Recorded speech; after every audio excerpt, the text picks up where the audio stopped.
First of all, let's just imagine that we've got 10 tracks of our brain, okay? You know, that our brain can do 10 things at one time. One of those tracks, if you're a writer, should be always sensitive to and aware of ideas. They're out there. They're out there all over the place. They're in newspaper articles. They're in conversations you hear with people at the coffee shop. They're on the radio. They're on your click, click, click, click, click thing that happens. I know, for example, I know David Rabinowitz and Charlie Wachtel, who wrote Black Klansman. And I interviewed them and I said, well, how did you guys come up with it? And I think David said, well, I was trying to avoid writing, and so I was just doing the click, click, click thing, and I stumbled on this Facebook article about this guy, Ron Stallworth, who was the first black policeman in Colorado Springs, who then did this thing with the Ku Klux Klan. So that's how they discovered it. So one thing is just be conscious of it. The other thing is be intentional. You know, like every day, you should be thinking about story ideas. Now, people are not going to necessarily, you know, it's going to vary from person to person, but there have been times in my life where I literally said, I'm going to come up with an idea a day, every day. I'm going to come up, and a third point to that, related, is Dr. Linus Pauling, who's the only person to win 2 Nobel Prizes. And he has that saying, the best way to come up with a good idea is to come up with a lot of ideas.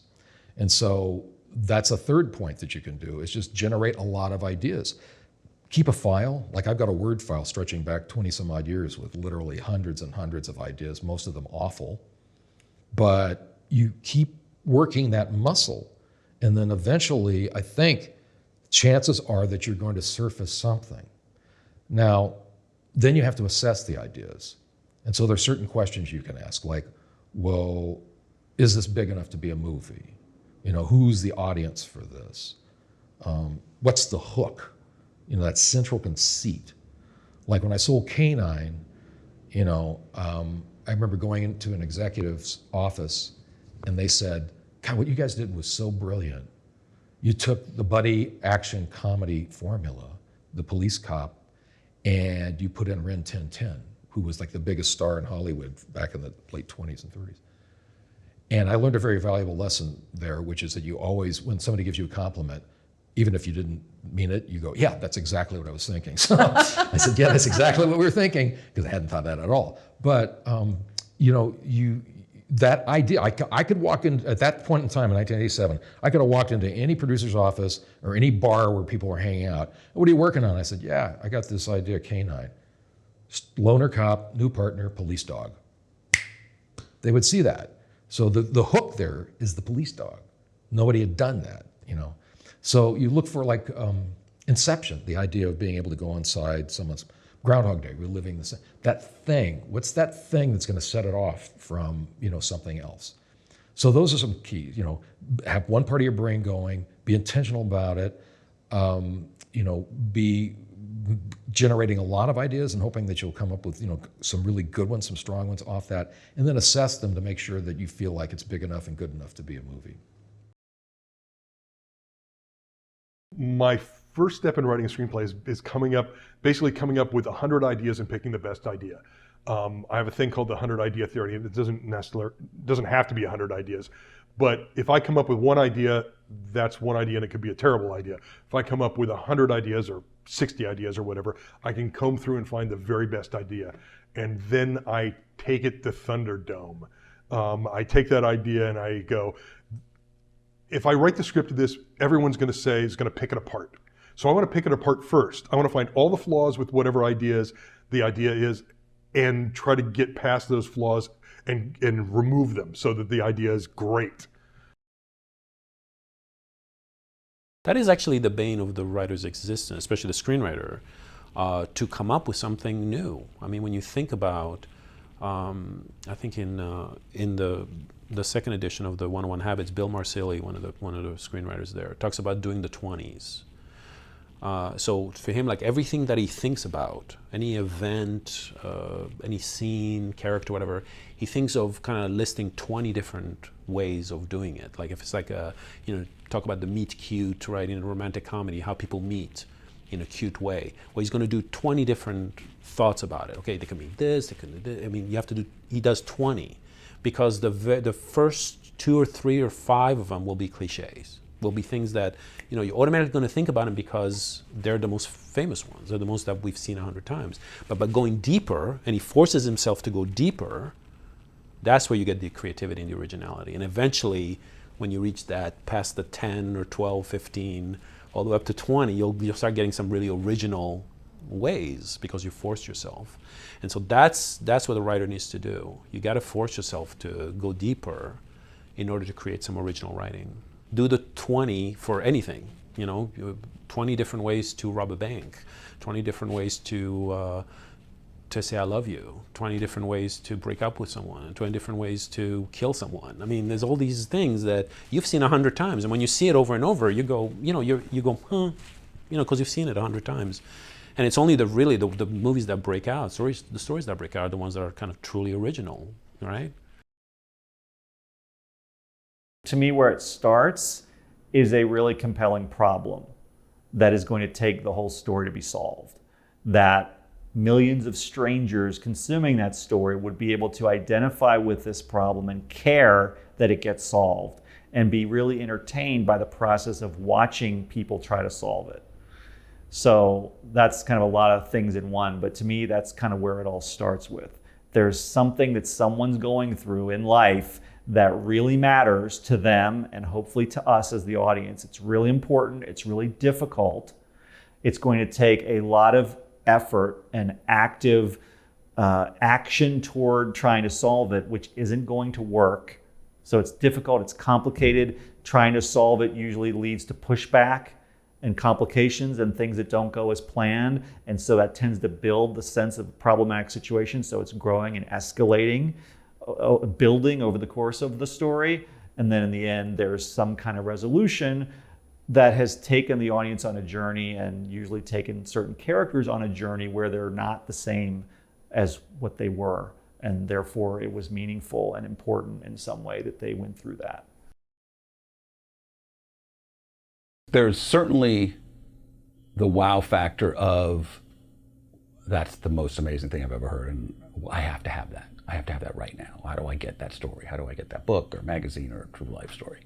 When I heard the story of Christine Pelisek being a fact checker at 23 years old and working at LA Weekly and breaking the Grim Sleeper serial killer in Los Angeles, I didn't need to know anymore.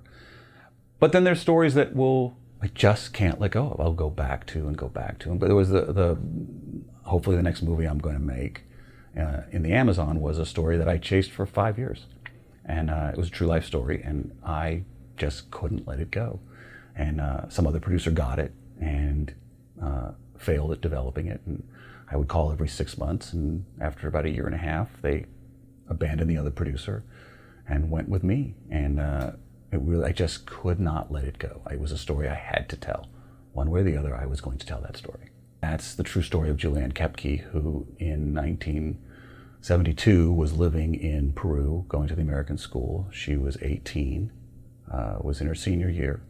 Her parents were noted zoologists. She had lived part of her childhood in the Amazon.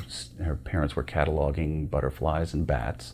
And then when she got to middle school, they moved her to Lima, and she grew up there, spoke perfect German, perfect English, perfect Spanish. And because it was, they're on a different schedule than us because their seasons are different than us, their school year ends in December.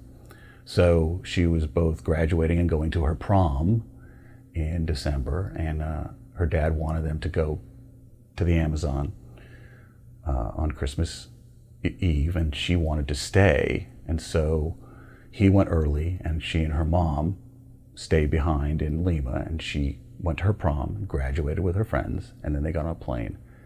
And when the plane was over the Amazon, it was hit by lightning twice and disintegrated in midair, and she was in the window seat, still strapped in. And as she said, I didn't leave the plane left me. And she found herself at 15,000 feet in her chair, upside down, pinwheeling. And she blacked out, hit the canopy of the Amazon, which broke her fall. It's a miracle. absolutely, it's the longest free fall without a parachute. And the canopy broke her fall, and she landed in the Amazon, woke up, had nothing but a broken collarbone that she knew of. She had one shoe, lost her glasses, and for the next 9 days followed the river and the lessons that she learned from her father and her own desire not to die, and was rescued. And she's a friend of mine now. She's now in her 50s, and she's an extraordinary woman. She spends half her year in Munich and the other half in the Amazon, trying to save the rainforest. And we're going to go down to Bogota and the Amazon, and hopefully tell that story at the beginning of next year. I think for me, our movie really begins with an idea or the story, the key story element, or the what if. Like, this is kind of like a thought. And sometimes, like, Lo will bring, we'll have an idea or have a dream and say, oh, there's this really great, and like, I always jot it down. Like, I jot down her ideas and her dreams and my dreams when I have an idea or a thought I wake up from, or if I'm daydreaming and like, oh, so I kind of try to write all those little thoughts down. And then eventually what I find happens is there's some of those ones that get written down, there's one that kind of keeps chirping, keep like, hey, and like more ideas come to it. And at a certain point it reaches critical mass. I mean, usually when I have like 10 or 12 pages of ideas relating to a particular story, it kind of reaches the critical mass where I start going, okay, now we're going to figure out what this is a real script. All these ideas are great. And then figuring out how it coalesces into the script. And then it kind of evolves. Like I work with Lo, like when I finish the first draft is very useful because she usually gets fresh eyes on it at that point. So it's great to get like a fresh perspective, and then the story grows. And then of course, as you are inspired by locations or real things you experience, and oftentimes as it progresses, like when you start casting, like an actor can be a huge like influence in terms of like, oh, this person, this like changes that character. This could make the movie turn into this. So all those things and it just kind of grows. So it's fun. So it's probably my favorite part. A lot of them just stem from stories that I would love to see as a filmmaker, that I would love to go to the movies and watch. And a lot of them comes from movies that I've watched over and over and over again, or a lot of the inspiration comes from movies in general. You watch a scene and you think to yourself, oh, you know what? Well, that would be really interesting to even a line of dialogue that a character could say. You take that and you go, that in and of itself could be a story. Like, that's something that would be interesting to explore. So we just try and find things that we would love to see as filmmakers and writers, and stories that we would love to be told. There's actually a really interesting old Canadian movie. I say old. It was about the late 90s. And it was called When Good Ghouls Go Bad. And it stars Christopher Lloyd, who is one of the most amazing actors. It's everybody knows him as Doc Brown in Back to the Future, but a lot of his stuff, his serious work and his comedic work is just fantastic. So, but he has a line where he's speaking to his son, and his son basically says, you used to be this go-getter. You used to be, and the town is dealing with the death of this kid who he got stuck in this like kiln overnight. And the dad, and so the town sort of deals with that heavy weight. And the dad basically says, you used to be happy. You used to be a go-getter. You used to build things and make things and help people. And Christopher Lloyd says, yeah, and I built the kiln that kid died in. And it's one of those moments in that movie where, he didn't need to say that. That didn't need to be a part of the movie, but it was. And that right there, you go, oh man, like that in and of itself, dealing with the trauma of doing something you love, and then that thing you love kills somebody. That in and of itself could be an incredible story. So yeah, there's a lot of things in movies, and I try my best to write them down when I feel them and I see them and I hear them. But that would definitely be an example of something that has inspired me. You want to come up with an idea for a story, but you don't really know where to start. So one good place to start that I have in my book is the comp game. So for those who don't know what a comp is this meets that. You know, so like a movie is Harry Meets Sally meets Air Bud. What is that movie going to be? So there's your assignment. You come up with, and this is since my fiance's sitting here, I'll tell this story. Okay. So a script I have out that I'm passing around is called Run. It is a story about a detective who is being forced to run nonstop in order to save her daughter from a killer. It's placed in several contests at this point. I've been semi-finalist in like 3 of them, and quarterfinalist in another 2. And it's a script that like a lot of people seem to like. Where did that story come from? Okay, so we were playing the comp game one day, driving to a networking event, stuck in traffic. So we were playing the comp game, I was coming up with bizarre things, she was coming up with bizarre things. I think at one point I told her she needed to do, I might have actually said Air Bud meets something else. So she gave me, okay, Saw meets Speed. Okay. So I'm like, okay, so Speed is, the dude in the bus that can't slow down or it's gonna blow up. Saw is this killer guy who has these people and making them do obstacles to save their own lives. So I meshed them together. I now have a woman who can't stop running or her daughter will die. And she has to, along with running, has to do these various feats that he makes her do and stuff. Like, oh, she has to run to this point in this amount of time and go. If you don't, then your daughter's friend, who I also have kidnapped, is gonna die. So I'm combining those 2 things. So there's your homework. Let's give you like a couple of comps or whatever to come up with. So. Okay, so how about 16 Candles meets Home Alone? Okay, 16 Candles and Home Alone. So we're gonna take those 2 movies, we're gonna merge them together. 16 Candles, you got a story about a girl who it's her birthday and everyone seems to have forgotten that it's her birthday. Home Alone is a guy who his parents go on vacation and leave him there. Awesome. All right, so we got a kid who's home alone, it's his birthday. All right, so we've got kid's birthday. He wakes up, nobody remembers it's his birthday. He goes off, he comes home to a house that is full of stuff for a surprise party, but everyone else is gone. They set up and they left him alone. So while he's at the surprise party waiting around his own party, some people try to break into his house. Luckily, he's got things already around now that he can use to defend himself. He has a banner that he turns into a giant slingshot to shoot the bad guys across the street. They come in, oh look, here's birthday cake with trick candles on it. So he lights the trick candles. Now he's got a Roman candle torch that he can use as defense and shoot it off like a big firework at people. And then the parents, once he's defeated the bad guys and they come home, everybody comes home forgetting that they set up for this birthday party. Don't know why there's all this mess here until the mom finds the banner at the end. And then, oh, by the way, your birthday present happens to be something he destroyed while trying to do it. Idea off the top of my head, it probably sucks. I know it sucks, but that's kind of what the comp game is. You come up with things, they may not be good, they may be amazing. It's kind of a thing of trying to figure out how to meld the 2 things together, because I'm a firm believer that there are no more original stories left to tell, because we've been telling stories since the dawn of time. The trick is to find new ways into the stories, and the reason I have the comp game is a fantastic way of doing that is taking 2 stories that already exist and finding where they meet in the middle. What is it, the Venn diagram, where they've got the circles and things over here? So finding those things is a great way to create your own story by melding other stories already existing. Obviously, don't be super obvious about it like I just was with this 16 Candles and Home Alone. Like I said, with the Run, I knew it had to be something that couldn't stop moving from Speed, and there had to be a serial killer with obstacles like Saw, and so I created a whole new character that went into there and how to mesh them together. Like, she's no longer on a bus, now she's running, so find the original idea in them.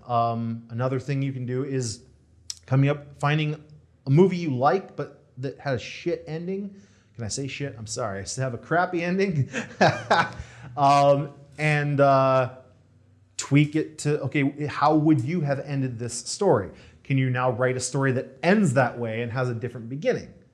So you can always borrow from other things. Like, And people have been borrowing. Even William Shakespeare was borrowing from people. Romeo and Juliet was not an original thing. He stole Romeo and Juliet from like a Greek mythology thing, and then just made his own tweaks to it. So we can make our own tweaks to everything. So your homework is to find a story that already exists, find a way to spin it, and make it a completely new original story. Okay, Argo and Sleeping with the Enemy. Oh, crap. Can we just cut? I don't want to do that anymore. Oh, geez. We can end it there. Okay. Sorry, I just wanted to throw out that one. Okay, now I'm thinking about it, though. I'm thinking about that one. That was just for fun. No, we won't do that one. So somebody got kidnapped, and it turns out that it was his lover. But in order to save his lover, he has to make a movie that involves his lover. This actually sounds like a good one. Okay. This is a fun game. This should be a party game. Yeah, I can see Michael's Crafts. There's a similar party game. We have it. What's it called? Pitch Storm is similar. That one it doesn't do quite the same thing. It doesn't take movies and make you combine them. Pitch Storm is it's a card game where on the cards they have different elements, like a certain type of character and a certain scenario, and you have to come up with the story that uses that, and you're pitching it, and then it has kind of like an apples to apples component. So there's a judge, and the judge is actually throwing out things too. They're actually being the executive, And so while you're telling the story, at any point they can stop you, be like, "Oh, but what if?" And then they have an executive card that has like some random thing that they throw in there, some note that they're like, "Oh, what if?" So I'm telling my story of Run. The woman who's let's say my thing was a detective and running, and so like I'm telling the story. Okay, so she's running, and the bad guy calls her and tells her she has to get to this certain point, and he goes, "Oh, let me stop you. What if suddenly aliens drop down?" So it's a bizarre little game like that. It's a similar concept. Specifically, All Roads to Perla is set in Texas. It was more of my ode to my time there and the things that I was experiencing on the road as a traveling photographer, different assignments. I would meet all these people with all these faces, and I didn't want that to end. One assignment that really had an impact was sex trafficking in Houston, and that left a pretty big imprint on me. And I went down there. They were like, "Hey, man, could you do this assignment? It's down near Houston in Harris County. There's about 80 massage parlors in a 2-mile radius, and then but they're illegal. They're brothels and things like that." So then next 4 or 5 days later, I found myself in a parking lot, sitting in a sheriff's car about to go on a raid, and we get on and we get in, and just what I experienced, it's like the underbelly of life in the world, and it was just pretty interesting, and then I had other assignments about like exonerees. So I was always drawn to human interest stories that were really maybe they're not happy, but it's happening, that's out there, and that's what gets me kind of intrigued, because of these, we all can't be living such a privileged life. Everyone's got their own struggles. So I was able to see that, and my duty was at the time to visually capture that. But I wanted to write stories about people who are flawed. I guess everyone does that, but specifically at the time, Texas, it really seeped into the storytelling because I was on the road there a lot. Yeah, that's, I think, what also Charles Bukowski talked about, just like he'd worked so many of these odd jobs, and he felt that the stories of the working class really seeped into all of his writing because that's who he was around. Yeah, absolutely. I mean, that's why we were talking before. Well, how do you get about you live? I was out of school. I was 22 and I was writing at the American Bankers Association in Washington D.C. about banking news. I did it for 3 years, moved to New York to try to play music. Moved to New York and never played music again because I was 25 at that time, because I found the camera and I got obsessed with the camera. And then, I worked as a floral assistant, busboy, delivery person, anything. And once I told my mom I wasn't going to, I'm actually applying for a busboy position, she was like, what? Oh my goodness, what are you doing? She was like, I was like, I just need a change, And then, and that led me to waiting tables. You meet so many different people. Just all different types of jobs I would try to do. And that's how you get stories. That's because you lived it, you see it, you see interesting folks, and then it's much better. Then you kick in the daydreaming, and then you have some sort of idea of what it is in that type of world, Like, I still remember being in that parlor and seeing, the women that were just trapped there, and these guys, and all I could smell is like lotion. And, these things, it's just stick with you. I'm very visual, but the sensory of smell and place and these confines, and then you're in a prison or you're doing other things. There's life is definitely interesting, and I think that's what I was, trying to explore with the stories I want to tell. I have a sounding board who is, I guess he's kind of my secret weapon, but he's someone who's, he's seen all my short films, and he's always the first person I go to with an idea, like even at treatment stage, to be like, is this any good, or is this like really terrible? And if it is really terrible, can I salvage it? Is there a way to make it better? And it's a very good friend called Faisal A. Qureshi, and he's a professional screenwriter.